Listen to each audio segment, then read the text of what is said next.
Questa è la testimonianza di una persona che ha fatto il corso 6 mesi, no, in autunno. In autunno, Ottobre, 6 mesi fa.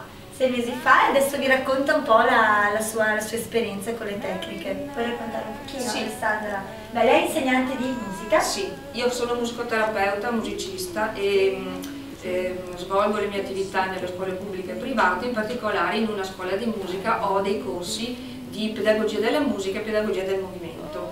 E ho pensato, all'inizio, eravamo all'inizio dell'anno scolastico, ho pensato come poteva essere un percorso di un anno scolastico con dei bambini, questo in particolare dai 3 ai 5 anni.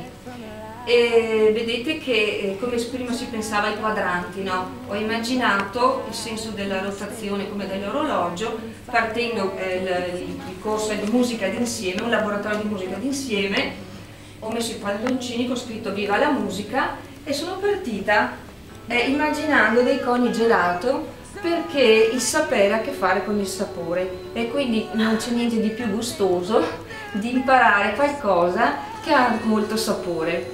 Nell'autunno ho messo le varie attività che avrei fatto e ci ho messo anche alcune nuvolette con le sorprese, perché non volevo pensare a tutto subito.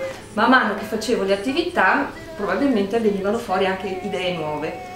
E sono passata l'inverno e qui ci sono tutte le varie attività, ci sono per esempio delle letture delle partiture nell'antro del Re della Montagna di Grieg, e poi il Viaggio Slitta di Mozart. Sono tutte partiture che io ho fatto con i bambini, mifaccizzandole e poi facendoli suonare proprio con le partiture scritte. Poi il periodo qui topico è del Carnevale e quindi meritava a parte. E anche qui ci sono varie partiture, per esempio Tchaikovsky dello Schiaccianoci, ci sono delle danze popolari, la famosa raspa messicana, il colpo sul timpano di Haydn, eccetera. Ma al di là del tecnico, che vantaggio hai visto? Poi, allora, i bambini, io l'ho appesa alla stanza e i bambini quando vengono vanno subito a orientarsi dove siamo, cosa abbiamo fatto, cosa faremo, quindi sono in prospettiva, già hanno l'idea del percorso che stiamo facendo e di dove vogliamo arrivare, perché adesso che siamo in primavera sto già pensando anche al saggio finale, perché stiamo preparando, quindi loro saltano di qua e di là, ma questo l'abbiamo fatto, questo non l'abbiamo fatto e questo cosa sarà, allora stimola la curiosità e l'orientamento.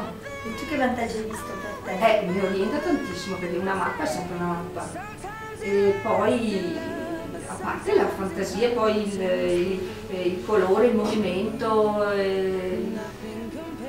credo che aiuti in tutta una mappa, ti orienta a 360 gradi. Domani impareremo a usare le mappe su tutto. Ti piace Augusto come idea? E tu dal corso cosa hai tratto? Così, visto che sei la lieva più fresca qui dentro. Tantissimo, tantissimo, perché ti apre la mente veramente, proprio l'apertura. Io non ero digiuna di queste cose, perché facendo musicoterapia la PNL è una delle basi psicologiche fondamentali nel modello umanistico che io utilizzo, però Nicoletta diciamo che spalanca ancora di più l'apertura a tante cose. Poi lei ha un'energia incredibile, quindi quello che passa è l'energia e quello che passa è anche la volontà che ti dà, perché io sono diventata molto più determinata.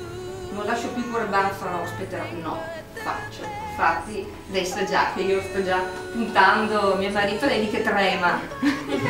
E lei punta a Lugano City? Sì, vorrei vedere, far conoscere la musicoterapia, voglio far vedere la musicoterapia umanistica, far conoscere la musicoterapia umanistica a Lugano. Voglio e posso. Sì. I can do. E ho gli strumenti e me lo merito. Bravo.